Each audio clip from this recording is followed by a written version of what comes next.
We spoke previously how all these dimensions of family life, your friends, are also spaces for work, for public policy. And sometimes when you have to interact with decision makers, they tell us, aside from everything that I have to do, I have to generate better conditions for this? Yes, because this is as valuable as any other space for people in respect to their lives. And there are policies like, for example, time. In Chile, you're still discussing the reduction, but it's only argued in respect to the gain in productivity, not in terms to the aspects and dimensions that Mariano is showing you. So this tells you about that you have a path to go, where you have to take an argument as valuable as others when you think about making these decisions.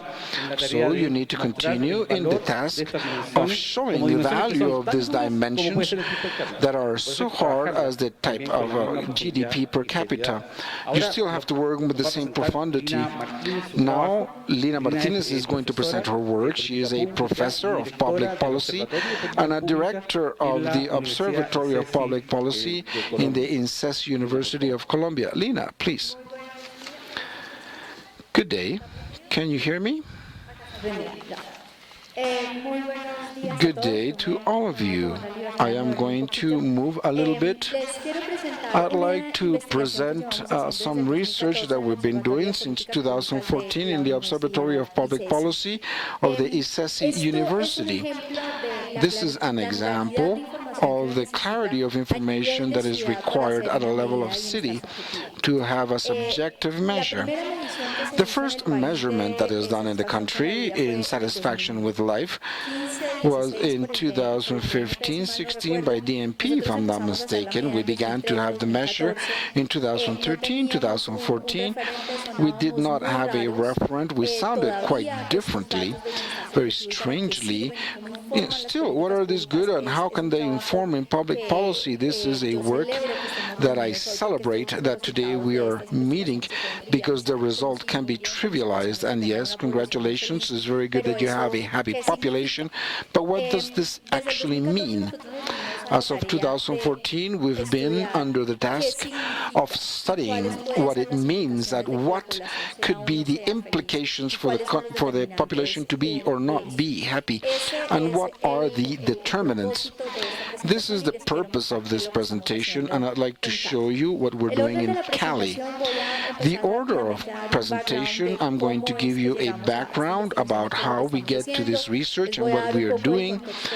I am going to give you the context of Colombia, particularly Cali, and then I'm going to focus a little bit more on where I'd like to focus the discussion today, and that is the data that we require at a city level because policies are territorial, investments are local, and you can often maybe not feel what a president does, but you do know who the mayor is because the mayor is the one that makes the decisions that affects us, the daily decisions, where you pay, where you're going to pay taxes, where you suffer insecurity is in the city where you live.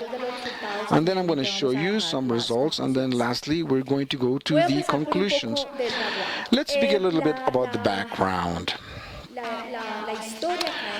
The academic story about how one began to satisfaction in life. Mariano is one of the pioneers of the study in Latin America.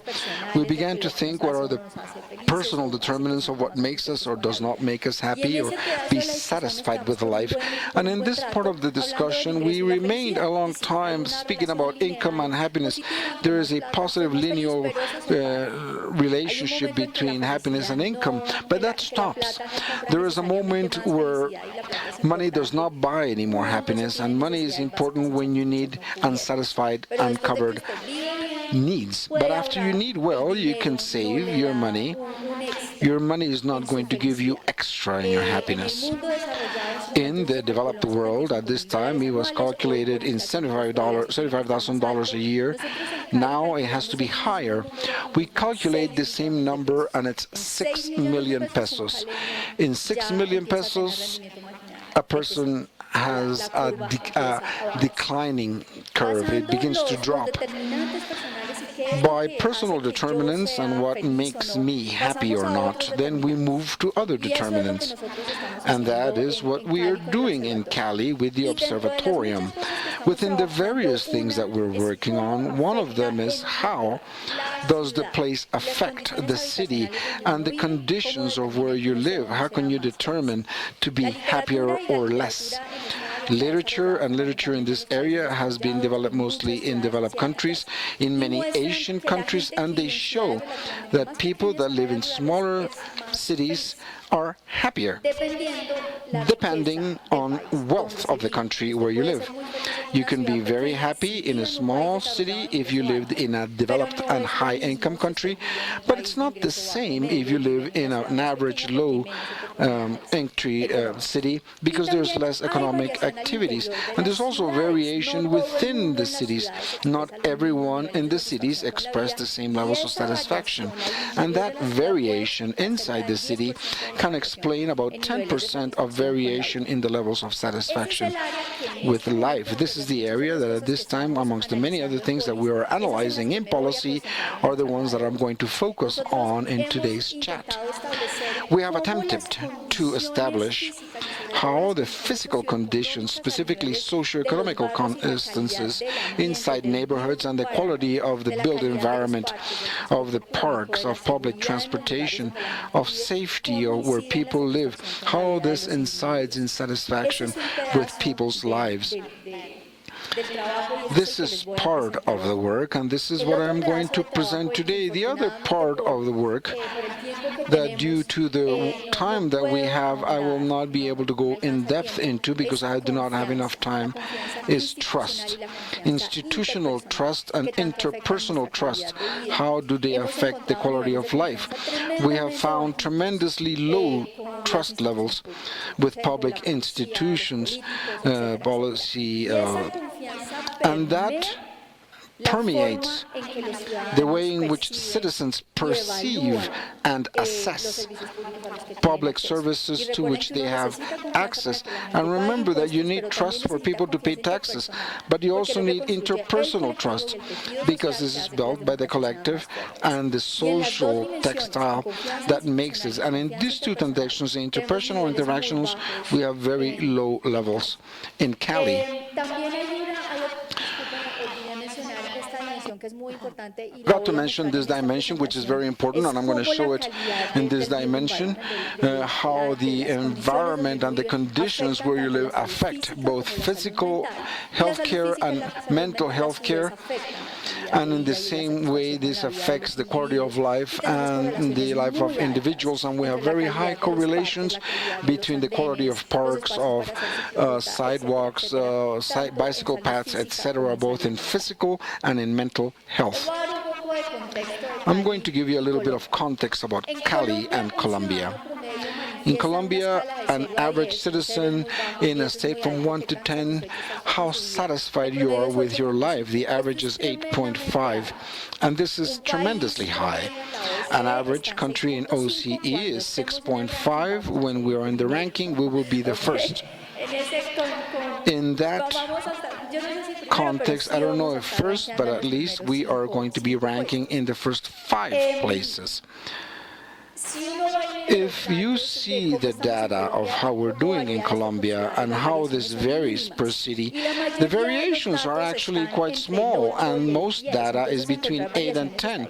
To find variations is very difficult because we do not have variation, because there is a very large bias towards the left in the data. Metropolitan area, the large cities, the levels of satisfactions are relatively similar, and that is satisfaction with individual life, with happiness, if you will. So being this high is very difficult to sell this discourse to politicians. Population is very happy. What can I do to make it happier? Nothing. That's where I'm going to stop. But then when you show the analysis, you say, well, happiness has nothing to do with government administration. That is the part that is not as easy to sell. I would like to tell you to calibrate.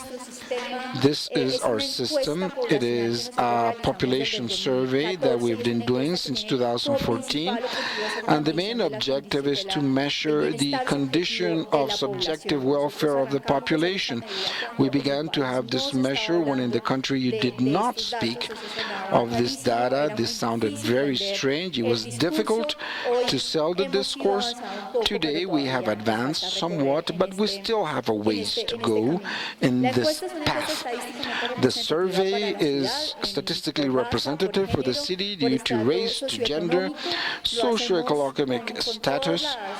We do it with all the necessary ordinance to be able to have in the statistical departments in the city. We collect approximately 1,200, 1,300 surveys a year, and to date, we have the number of questions because we incorporate more and more questions.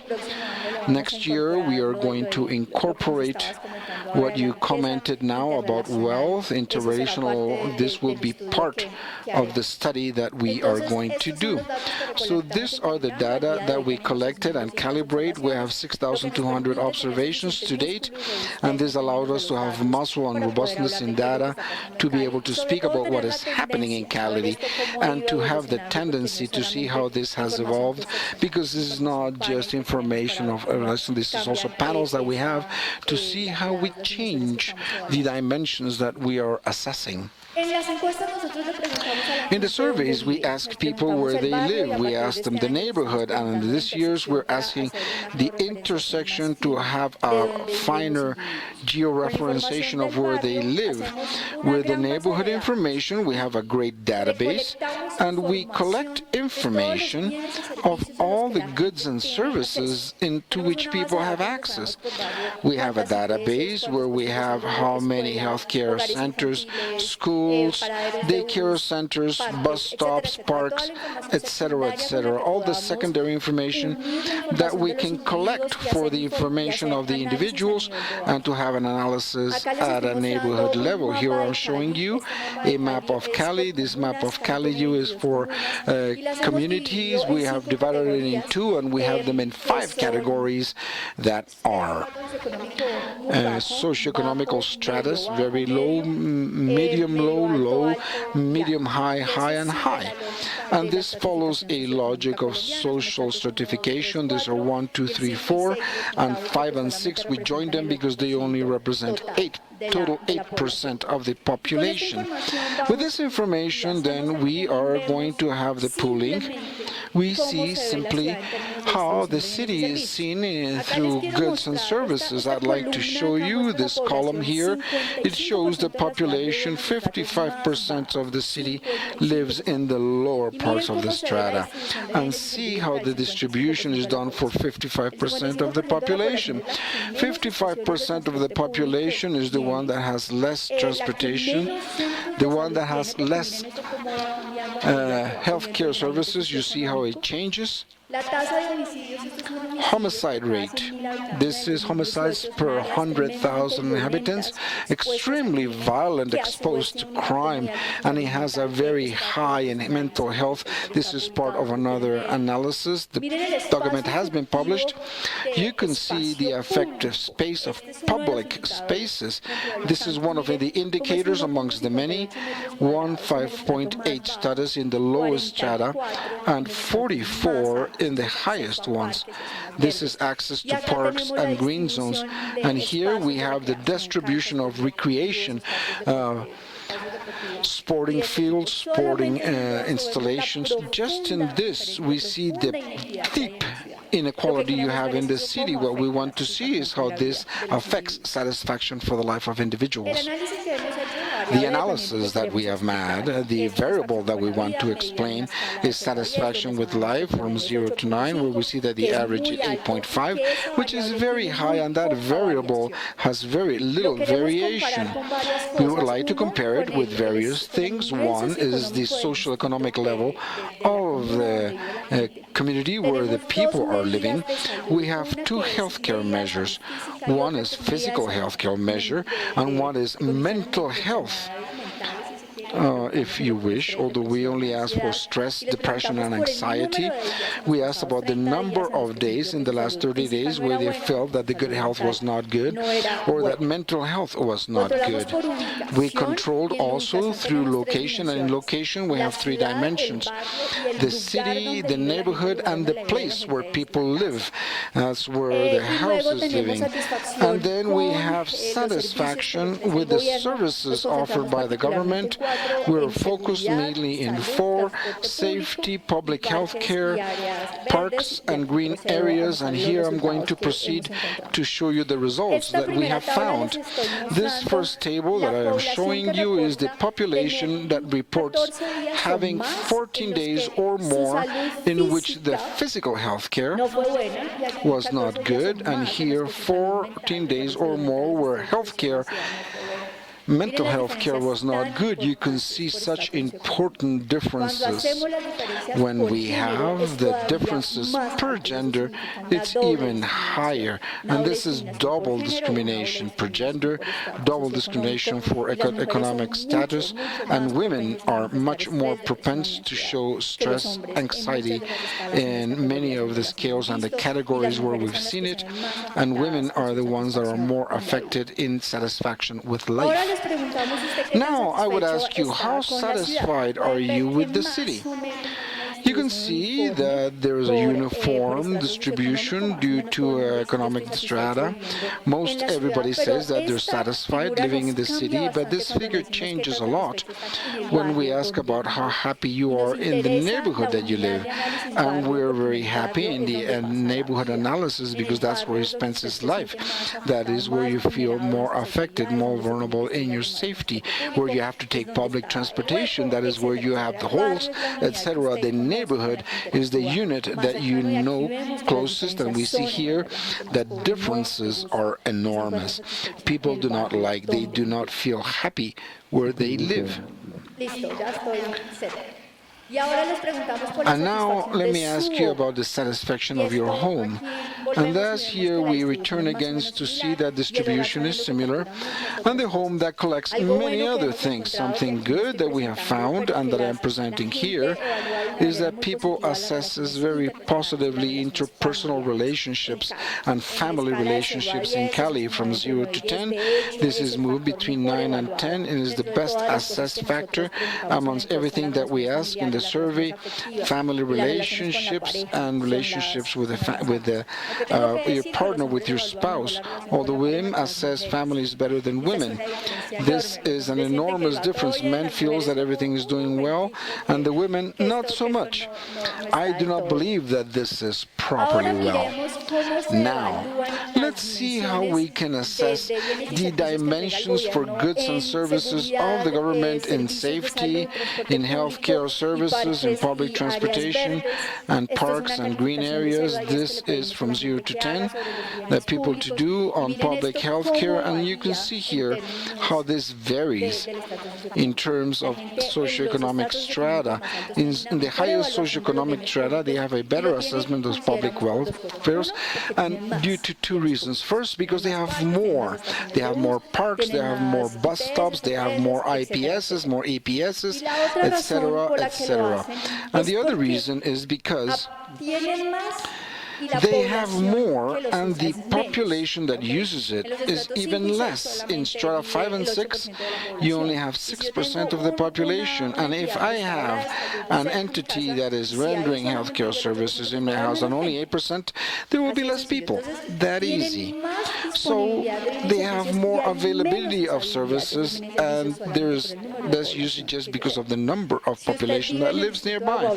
If you live in Agua Blanca, which is the poorest district, and you have to go to the highest strata for a medical appointment, you're going to have 2.5 hours of transportation, and the cost will be higher.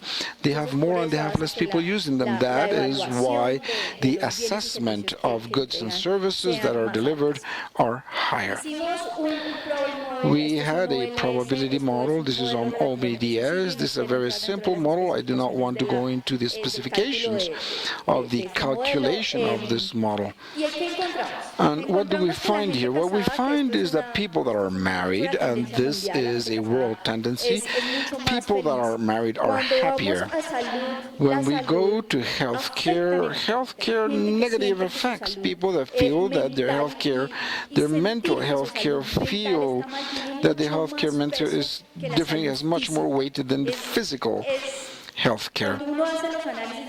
When you have analysis of satisfaction with life, it's much more relevant to have the stress than the pain that is expressed in terms of a physical disease. We also collected information on obesity, and the people that are overweight does not consider themselves ill. People associate disease with pain, and they are healthy when there's an absence of pain. And obesity, although it is a very important initiation to chronic disease, is not associated to happiness. Satisfaction with the city and satisfaction with home is highly positively correlated with satisfaction with life.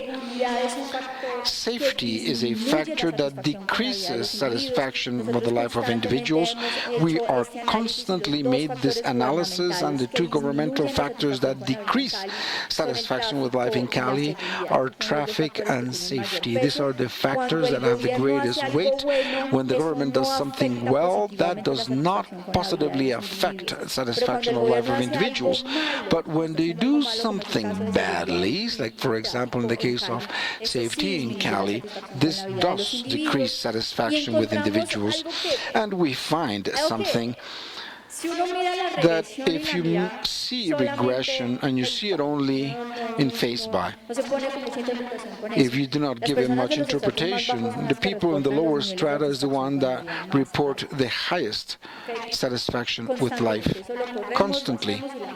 We do it, and the poorest people are the ones that say that they're more satisfied with their life.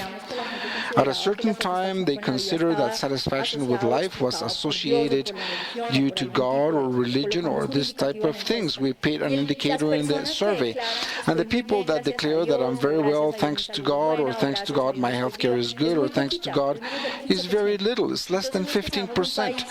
So it's not a Catholic country where we accept what just comes and that there is a bias. If there's a bias, that we can express it. People with lowest income has the greatest satisfaction with life. With this, I finished. There's a factor that is very with the middle class, is the one that is more unsatisfied, specifically the vulnerable life. In policy, we have had particular studies on the middle class, and we found that the middle class is not happy, is the one that less values public properties. They spend a great amount of money in goods that are not necessary. They do not have an identity for class, and this is also part of another discussion. And this was the discussion that I believe on this topic we have found. And the message that we leave with this analysis that I'm showing you is that people in Cali is very happy with their individual sphere, but not with the collective sphere. And it's not either with goods and services that they receive from the government. And I close with that. Thank you, Adi. How difficult to control time. We have to deliver at 12:30. I think that we're in time, but I think that we need some space for your questions. And while you think, I just wanted to comment how the final conclusion of this study is identify the conclusions that we had in Chile in 2012, where even words were very similar. We said that Chileans are more satisfied with their lives and more angry with society. The issue was that political actors heard the phrases that they wanted to hear. Some only remained with the first part, but they did not hear that they were more pissed off with society. And since they were more angry with society, nothing of what makes them happy is important. Do you see how important that you have to hear both parts of the phrase? This is what we call collective deafness. And that's why subjectivity is important, and it has consequences, but all subjectivity, not just to refer to yourself, but also of how you see society in which you live. And if you do not tend to this, there are consequences. In my country, now we've been 1 week in a movement that no one can explain. Nobody understands it, because maybe somebody just heard the part of the phrase that they wanted to. Very quickly then, maybe 3 questions, 1, 2, 3. I am sorry. Please go ahead. Do you have a microphone? Otherwise, I'll give you mine.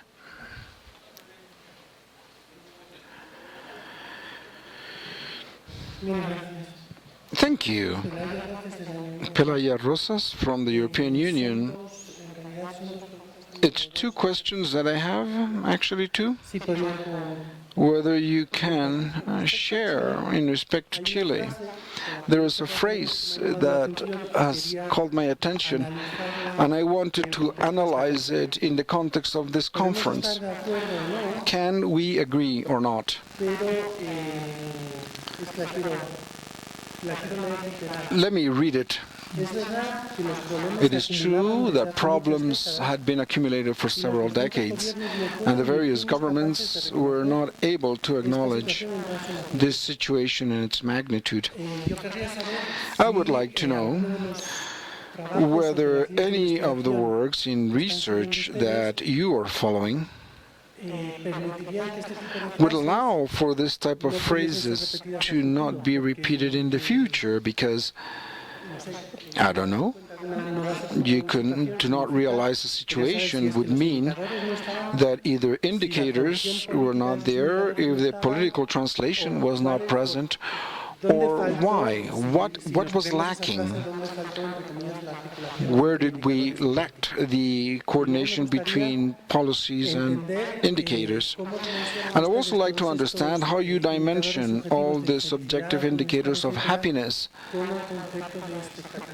with expectations, specifically the ones that is translated in public policies.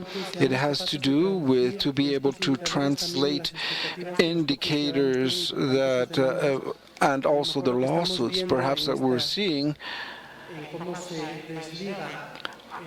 how or this affectation with public institutions is a demand that has not been satisfied, the same as companies satisfy demands from the consumers, and perhaps they should think in terms of demands.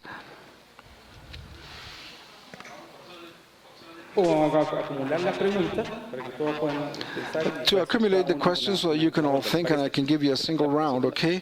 Second question that began to inscribe, please. I wanted to ask a question. What is your name? My name is Sebastián Velázquez from the Sustainable Development for Latin America and the Caribbean. And I wanted to ask you some questions, general questions, of what that have been done, and that is, in your work, show affectations of correlations between welfare and very many variables that can be understood as dimensions. But to speak about cause here is very difficult, and it is something that, due to the complexity of the topic, is somewhat difficult to approach in respect to how certain factors cause improvement in subjective welfare. So your works do not approach the problem of causality but relationships, and do they find whether something actually helps to improve the objective improvement? Is a cycle, or if there's variables? There's a great amount of things that can happen that can contaminate the effects on welfare. Sebastián?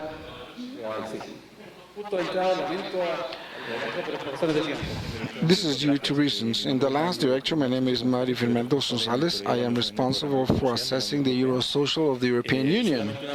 I just have one question specifically to Lina, which is the one whom I've heard in the presentation because I was in another parallel meeting, but I have a concern in which there are several points that are taught upon the presentation. That is to say, when we speak about satisfaction in life, we spoke also of there are dissimilar responses between men and women. It would be interesting to know what is the percentage of differences between satisfaction of men and women, because this also has to do of how it is perceived, the situation of the woman in their neighborhood and the country in respect to the various aspects of economy. So I don't know, is this not the same response that a woman may have? Topic of security, of relationship with the parents. But it is also very important to have this analysis to be able to map it through the questions in this. What are they? What are some of the notes of public policy in which you have to give response to the various responses that were spoken throughout the morning? It is one of the things that was spoken of within the framework of level 2019. We're going to speak about the traps. Not specifically that speaks about gender, structural or maybe cross-cutting. In the ones that have been classified, each of the traps can be focused in gender, but also in itself. That it's worthwhile, or that should be considered in terms of sustainable development and all specifically in terms of policy. Thank you very much. Thank you, Mario. Let's react in the same order of questions, if it's okay with you.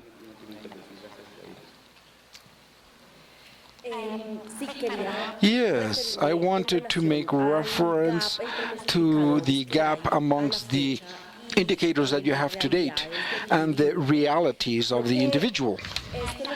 I believe that this frames, and not now, but for some time back, the importance of strengthening the system, the national statistical systems and the system of indicators, in the sense that we have to begin to monitor indicators, additional indicators that can give account of this type of dimensions so that we can have a follow-up through policies and to be able to take them into account. At this time, that type of dimensions are practically invisible because in general, most of the surveys do not take into account this type of indicators.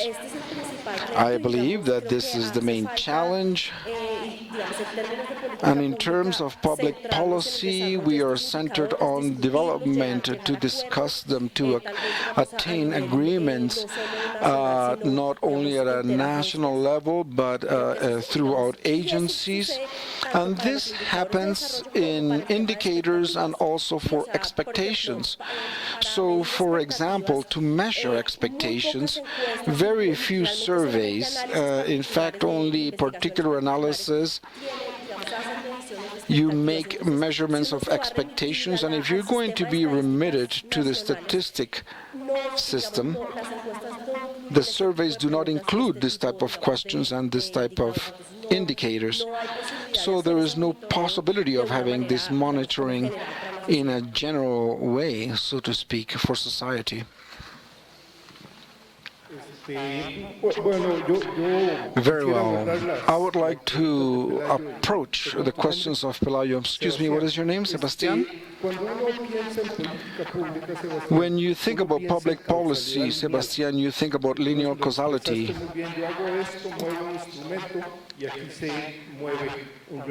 And here you move a result. When you think about economic development, you think about evolution. And in the literature of evolution, you tell people that in reality, everything is associated, not only subjective in income, in inflation, everything is associated. So economic development, I would take a lot of care of thinking in terms almost of engineering terms that I'm going to place this here and something else is coming. Society is a bit more organic. So you have to think about pillars that contribute to development. What are the pillars that contribute to welfare in this continent? This is what you need to identify. We cannot control everything in life, nor is that our aspiration. Governments do not control everything. So you have to think more in co-evolution. I believe that that is more important. And in pillars that will contribute for the social chaos will go this way instead of going that way. And I believe that one of the pillars is this relational topic. It's not the only one, but it is a pillar that you need to extrapolate. Causality in itself, all this range of causality is not causality, it's just participation. Cause, more epistemologically, is a topic about how do I conceive the world itself and what implies what. In psychometric terms, what you have to do is that you anticipate what is upcoming and then you assume that this is what is caused. Subjective welfare, you have base panels. The largest one is the German socioeconomic panel, and there you have studies of anticipation. So yes, there are studies with this perspective of what do you foresee, and you assume that the cause divorce that was mentioned, someone, I think it was Lina, that women, happiness of women begins to drop 2 years prior to divorce. Men drops when it actually happens. They did not realize, they did not see it coming. This comes from the base panel. Pelayo, the Gallup company that has been many years measuring subjective welfare always presents two countries where the GDP is going up and the percentage of people that are satisfied with their lives is dropping. And they always present them and they say, which one should we believe, or what are we going to be based on? What are more important indicators? And it turns out that these two countries where the GDP is going well, there are Unais and Egypt before the Arabian Spring. If Mubarak had paid more attention to life satisfaction than to the GDP, maybe he still might be in government. I don't know if this is good or bad for government, but he would have had different public policies. We have not had on the radar the indicators that are interesting to people. And sometimes we're somewhat deceived by properties and axioms of indicators. We play, it's an entertainment, a mathematical entertainment, but it is worthwhile to approach. And on expectations, you can say that there is an aspirational gap, which is not the same as expectations, that you have to handle carefully.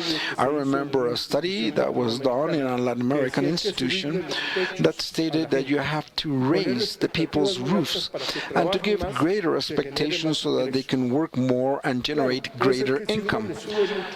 Maybe if you raise it too much, and this has happened in Chile, the expectations of material is going to be further, but happiness does not depend only on what I have, but also of the gap between what I have and what I aspire. Aspirational gaps generate frustration. You have to be careful with handling this. And who has the authority to handle these expectations or these aspirations? This is philosophical discussion that is even more interesting.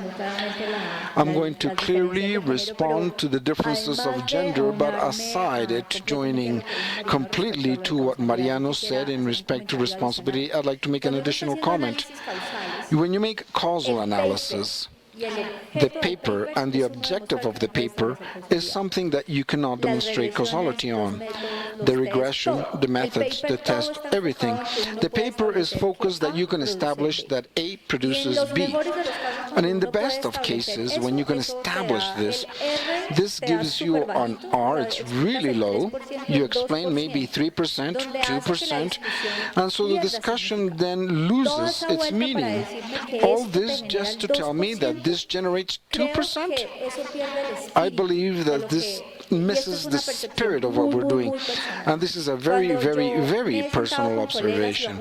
I've sat down with colleagues and let's try to establish causality, what affects satisfaction with life. There is something that you're missing. You're missing the objective of what you're writing, and you're concentrating only on a technical discussion about the methodology on whether we're doing it well or not.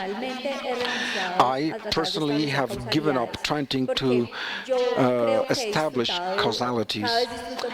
I have enjoyed the process, and I believe that this doesn't say anything to anyone, neither to public policy. So I believe that this is an area where I do not know how much wealth I can find of placing all to the econometry and the an analysis where you can establish personality. This is a very, very individual, very personal, and I, as an academician, will wager on it in respect to gender disparity. All of them. All of them. You can go indicator per indicator, even to how I perceive my relationship with my spouse, and there's always a difference in gender. 25% of women do not get any income. They are at home and they have long work caring for children. This is not paid. There was a question that we asked, and that was, how much do you consider that your life is worthwhile? Indicators were lower amongst men than amongst women. Physical health, obesity, physical activity, everything else, there is disparity, enormous disparity between men and women. Men have more exercises, they have more depression, they want to have more children, women not so much, but men are not the ones that suffer the caring conditions for children. And we've had analysis, for example, of the implications that maternity holds for women and satisfaction with life for women. Men are highly satisfied with their lives. Women not so much, because it is they that have to assume the direct and indirect costs of bringing up children. And women begin to have children very young. The first child on average is on 21 years of age, with all the implications that this holds. Something that I've also found in this study is how it seems that the entire system is against women. The disparity and the gaps are enormous in the indicators that you want to see. We have to finish. Thank you very much, Pelayo. I am very much interested because I'm Chilean. The situation is very complex, but in Chile, data was available for a long time. We told you 20 years ago, 15 years ago, 10 years ago, 5 years ago, 2 years ago. You did not want to hear. Each one with the selective deafness, each political actor read the part of the phrase that they wanted to. That's why it's so important that figures, that data, when we do generate it, is just a starting point for another work. And the first work that is analytic, of understanding what is being said, and then political in the sense of taking this data so that actors can confront it and value this evidence in such a way, listen, and to continue progressing. It's very difficult, very hard. Each one has its role. I've come from the tradition of human development, and there was a person that said, it doesn't matter, just repeat it, they will finally listen. And the social movements have maybe generated better conditions to hear, but the cost, unfortunately, is very expensive. But the data is there. Thank you to all of you for this session. It is a privilege to be here. Thank you.